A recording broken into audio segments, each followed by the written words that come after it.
उत्तराखंड की लोक कथा दुर्भावना का फल। आप सभी को मेरा प्यार भरा नमस्कार पैलाग। आज हम सुनते हैं उत्तराखंड की लोक कथा जिसका शीर्षक है दुर्भावना का फल। कृपया चैनल को सब्सक्राइब करें और अधिक से अधिक शेयर करें। गंगा नदी गौमुख से निकलकर उत्तराखंड में कुछ दूर तक जाह्नवी नाम से जानी जाती है। उसी जाह्नवी नदी के किनारे एक महर्षि का गुरुकुल था, जहाँ धर्म और अस्त्र शस्त्र चलाने की शिक्षा दी जाती थी। वहाँ अनेक शिष्य आते थे। गुरुकुल में कड़ा अनुशासन था। गुरु की आज्ञा का पालन करना और आपस में मित्रता का व्यवहार करना वहाँ का पहला नियम था। गुरुकुल में अपने बच्चों को भेजने के बाद माता पिता निश्चित हो जाते थे। उन्हें गुरु पर पूरा विश्वास था कि वे बच्चों को अच्छी शिक्षा और अच्छे संस्कार देंगे। उसी गुरुकुल में विभूति, दक्षेत, सुवास और नवीन भी शिक्षा ग्रहण कर रहे थे। विभूति और दक्षेत बहुत बुद्धिमान थे, हर विद्या सबसे पहले सीख लेते। बस एक ही कमी थी, दोनों बहुत ईर्ष्यालु थे। किसी और की प्रशंसा न कर सकते थे और न ही सुन सकते थे। इनके विपरीत सुवास और नवीन साधारण बुद्धि के थे, पर सबसे मित्रता का व्यवहार रखते थे, सबके गुणों का सम्मान करते। सुहास और नवीन ने अपने साथियों को समझाने का बहुत प्रयास किया, पर सब व्यर्थ। महर्षि को भी बहुत चिंता थी कि उन्हें कैसे सुधारा जाए। वे दोनों बालकों में अहंकार और ईर्ष्या की भावना को खत्म करना चाहते थे, पर उचित अवसर नहीं मिल रहा था। जाह्नवी नदी के किनारे पर एक बस्ती थी। वहाँ एक जमींदार थे जिनकी शिक्षा दीक्षा इसी गुरुकुल में हुई थी। उन्हीं दिनों वे गंगोत्री, यमुनोत्री, केदारनाथ, बद्रीनाथ, जिन्हें उत्तराखंड के 4 धाम कहा जाता है, की यात्रा करके लौटे। उन्होंने एक भोज का आयोजन किया। जमींदार ने सबसे पहले गुरुकुल में संदेश भेजा, महर्षिवर संदेशवाहकों के साथ कृपया अपने 2 शिष्य भेज दें। उन्हें भोजन कराने के बाद ही भोज आरंभ होगा। साथ ही उनकी योग्यता के लिए उन्हें सम्मानित भी करना चाहूंगा। गुरु ने कुछ सोचकर विभूति और दक्षेत को बुलाया और कहा, नदी के उस पार रहने वाले जमींदार ने आश्रम के 2 योग्य शिष्यों को दावत के लिए बुलाया है। दावत के पश्चात वे उनकी योग्यता के लिए उन्हें सम्मानित करना चाहते हैं। गुरुकुल में तुम्हारी विद्या बुद्धि को देखते हुए मैंने तुम दोनों को चुना है। आज ही वहां जाना है, क्या तुम जाओगे? अवश्य, दोनों ने एक साथ कहा। दोनों शिष्य संदेशवाहक के साथ जमींदार के यहाँ पहुंचे। भोजन की सुगंध वातावरण में फैली थी। जमींदार ने उनका स्वागत करते हुए कहा, भोजन तैयार है। आप दोनों दूर से आए हैं, पास ही कुआं है, वहां जाकर हाथ पैर धो लें, फिर आसन ग्रहण करें। इसलिए कुएं का चबूतरा छोटा है, एक समय में एक ही व्यक्ति खड़ा हो पाएगा, अतः आप में से पहले एक जाए फिर दूसरा। विभूति झटपट उठा और कुएं की ओर चला गया।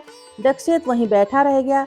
जमींदार ने दक्षेत से पूछा, जो कुएं की ओर गए हैं, सुना है वे गुरुकुल में शिष्यों में सबसे श्रेष्ठ हैं और सबसे बड़े विद्वान है। विद्वान किसने कहा आपसे? यह विद्वान है। अरे यह तो खच्चर है, पूरा खच्चर, दक्षेत ने क्रोध से कहा। यह सुनकर जमींदार ने कुछ नहीं कहा। थोड़ी देर बाद दोनों शिष्यों को भोजन करने के लिए बुलाया गया। जब वे खाने के लिए बैठे तो उनके सामने जानवरों का भोजन, भूसा, हरी घास और चने का दाना परोसा गया। उसे देखते ही दोनों क्रोध से उबल पड़े। आपने हमें क्या जानवर समझ रखा है जो खाने के लिए घास भूसा दिया है? चिल्लाते हुए दोनों शिष्यों को क्रोध आ गया और पैर पटकते हुए तेजी से वे बाहर निकल पड़े। वे लगभग दौड़ते हुए गुरुकुल पहुंचे और सारी घटना महर्षि को बताई। अभी बात पूरी भी नहीं हुई थी कि पीछे से जमींदार का संदेशवाहक हाँफता हुआ पहुंचा। उसने महर्षि से क्षमा मांगते हुए कहा, गुरुवर क्षमा करें, कहीं कुछ समझने में भूल हो गई है।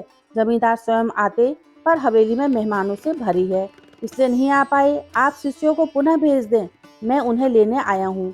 बिना शिष्यों को भोजन कराए अन्य मेहमानों को भोजन नहीं परोसा जाएगा।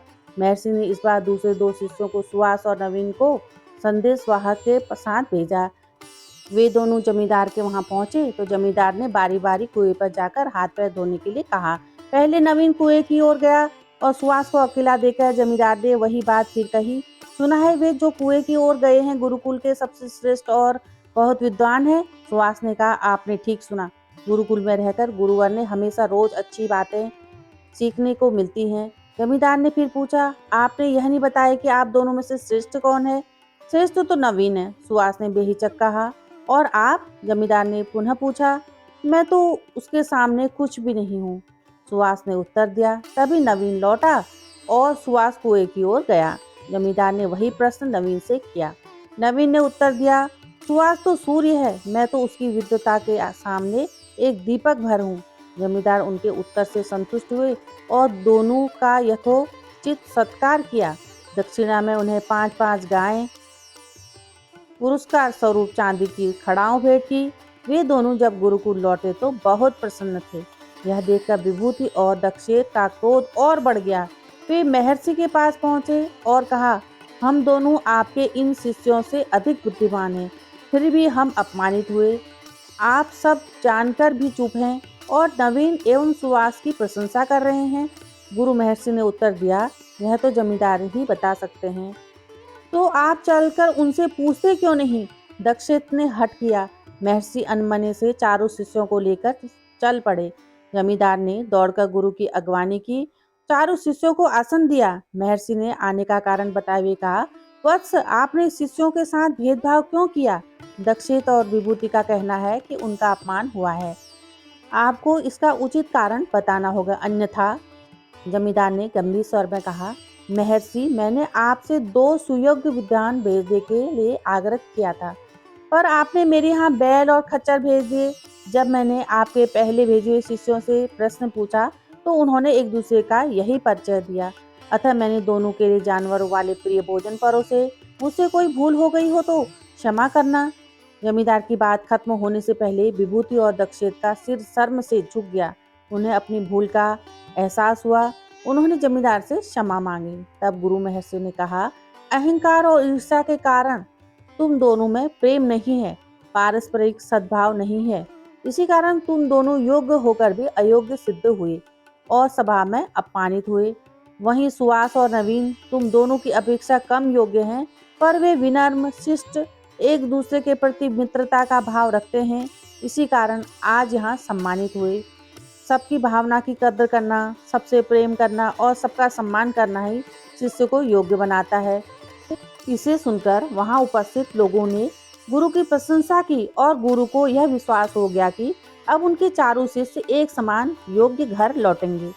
अब मैं अपना वीडियो यहीं पर समाप्त कर रही हूँ। अगली वीडियो में एक नई कहानी के साथ लौटूंगी। तब तक के लिए नमस्कार। पहला।